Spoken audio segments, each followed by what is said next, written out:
What is up, guys? Welcome back to the Keep It Hoop YouTube channel. Today we are going to be looking at Evan Mobley's 22.9 rebounds, 7 assist game that he had against Arizona State from about 2 weeks ago. This was an impressive game. Arizona State threw double teams and threw different looks at him to start the game, and he handled that pressure well, took on the double teams. As I said, 7 assists, and whenever you can get that from your big man, a big plus, right? So, wanted to take a look at what he did well. There's also still some things that I want him to work on and things that I think he didn't do a great job of. And you can compare this maybe to the earlier video I did on Evan Mobley to begin the season. If you haven't seen that yet, go check that out. I have that up above right now, linked. And before we get started, if you could like, subscribe, share, and comment, it would mean a lot. We are also on Twitter, Keep It Hoop Blog, and on Instagram, keep_it_blog. So follow us, just engage in basketball talk with us. We'd appreciate that as well. So with that out the way, let's get started. And right off the bat, again, this is second possession of the game, and you're going to see just the kind of defense that Arizona State was playing on Evan Mobley. They're pretty much saying, we don't want him to beat us. Let's have someone else beat us. So I do like the fact that he looks to post up a lot, something that some bigs don't do anymore. I know a lot of bigs like to play outside, like to shoot the three or play like guards. He gets really good positioning here, right? 2 feet or 1.5, but in the paint, and then makes a really nice pass to the other big as soon as he sees that he has inside positioning. Good vision on the mark, right off the bat. Plays that double team really well. Right, so I think USC changes some things up a bit. They realize Evan Mobley's getting doubled at the post, so they're gonna get him out in the perimeter. He catches the ball at the 3-point line. He could shoot that, doesn't settle though. Drives past his man, makes a really tough shot, possible contact, finishes anyways. And you can see throughout this game, and something we talked about in our first video, is his ability to score at the 3-point line with the mid-range jump shot and in the post, along with the defense, which we're going to see as well. So that's something you really like to see as well. You see here, he's able to hedge off so hard and still get to the guy for the block. Now, something I don't like is I want him to finish that possession out and go grab the rebound. I know he wants to get out in transition and run out, but and his teammates could have gotten the rebound, right? But if he can get that rebound himself, then even better possession. But again, you can see just how much help he's able to give his teammates. All right, I mean, he's effectively guarding this guy and this guy because he has enough length and athleticism to still get out to this guy, his primary, the guy he's supposed to be guarding to begin with, right? So he can hedge down, he can help on this driver, and he can still get out to his own guy. So you can see the defensive versatility here as well, right? So very impressive. Again, I think that in an ideal situation, he can get out, get this block, and then instead of going back, look, and I know, right? If you slow it down, there's 3 USC guys and only 2 Arizona State guys. So USC should get the ball, but as a big, I want him to just go and just secure the rebound, get the ball, and I think it would be an even better possession. Here you're going to see a little bit more of that defensive activity, gets a really nice contest, and then is able to run the floor and finish really strong. Doesn't go for a fancy layup or just lays it up, goes up, dunks it strong with the contact. Again, impossible and one. And the thing I talked about in my first video is the fact that he is kind of lean, pretty skinny, and that's going to change, right? But as he makes another really nice pass out of the double. But he isn't afraid of the contact, which you appreciate, despite his thin frame at the moment. Again, under control here, right? He's able to rise up, get the offensive rebound over 2 guys, doesn't force anything, kicks it back out, leads to an open 3.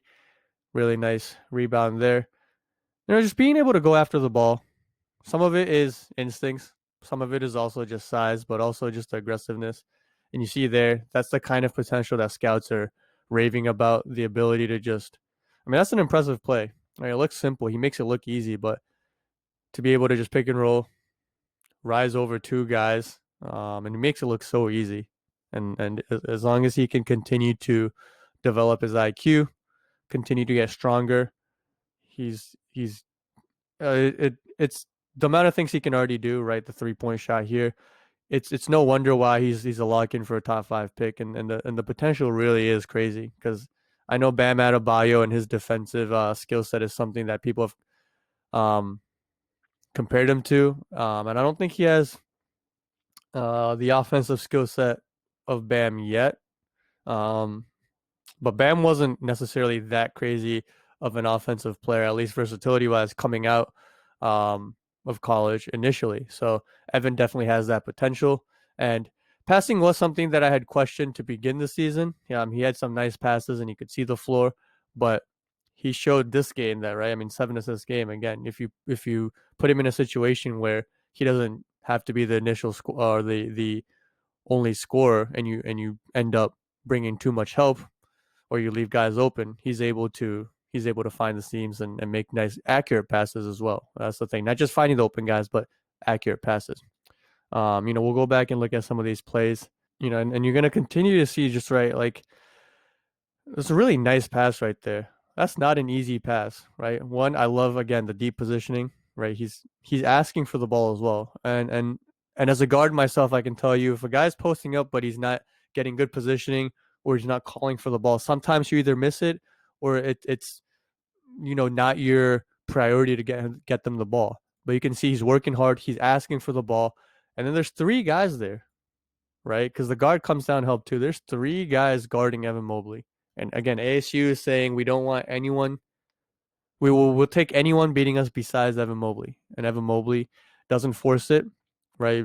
Games on ESPN too. You could very easily just say, I'm gonna try to get mine, look good in front of the scouts.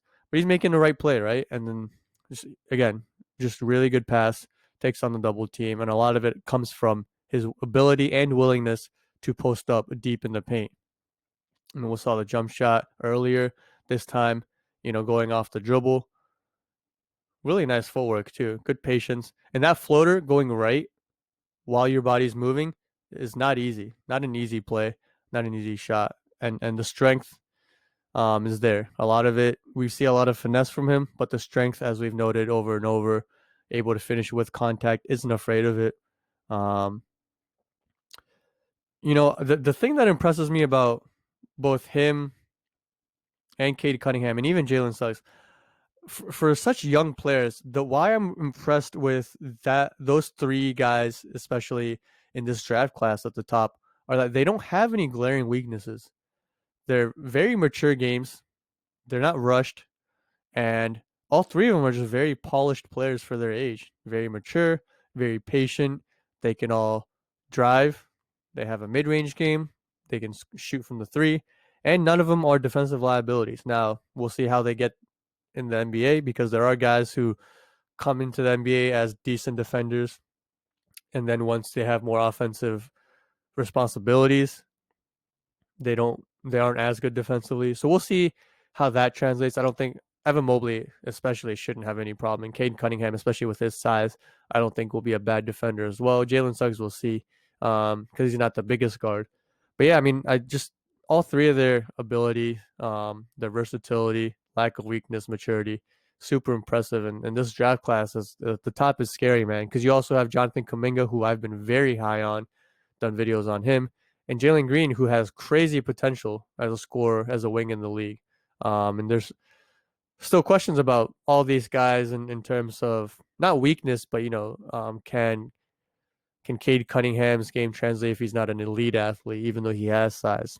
Is Evan Mobley too skinny? Was he going to be injury prone? And Jalen Suggs, is he big enough and all that, right? But and even with guys like Kuminga, his shooting is inconsistent. Jalen Green, can he defend? How's his attitude going to be? There's question marks for sure. None of these guys are ever going to be sure thing superstars or Hall of Famers, but compared to I think some of the other years, I think the top of this class, top 5, top 6 is super bright, super high potential, and I'm really excited to see what this draft class can do. I know we still have some more time in the college season, so there's still time for some of the guys that might be at the end of the first round pick or end of the lottery to move up or possibly move down, right? Or NCAA tournament's always a time where players can increase their stock or decrease it, right? So it's always interesting, and it is we didn't have that last year, so it'll be interesting to see how they do it this year. But also, I'm excited to see some of the players make a name for themselves. There's also guys like Zaire Williams, BJ Boston, guys I want to do a video on and try to break down their play as well, because they're guys that have high potential and are names that people are looking out for in this draft, right? So as you saw, um, you just super versatile. The things he can do on defense are amazing. He can switch out. He can block shots. He's able to guard multiple positions. Can he get quicker? Can he be better at switching on to guards? I'm sure. Yeah, that's another thing he can work on. But it's not a weakness per se. It's not a glaring weakness. It's something he can work on. It's something he's already decent at. And we already talked about the shooting. We didn't see much of the mid range this game, but he has shown it. And he even has a little floater. Has the post game. This is really the game where he showcases passing, and I've been super impressed. And right now I have him. I guess I have him second after Cade Cunningham. It's going to depend on team fit, team needs, and all that. My favorite player in college is still Jalen Suggs. I love the way he plays. I'm not saying he's the best, because again, I do think Cade Cunningham is a sure lock at number one. But those three, I think, that's the order. I think that'll be the order.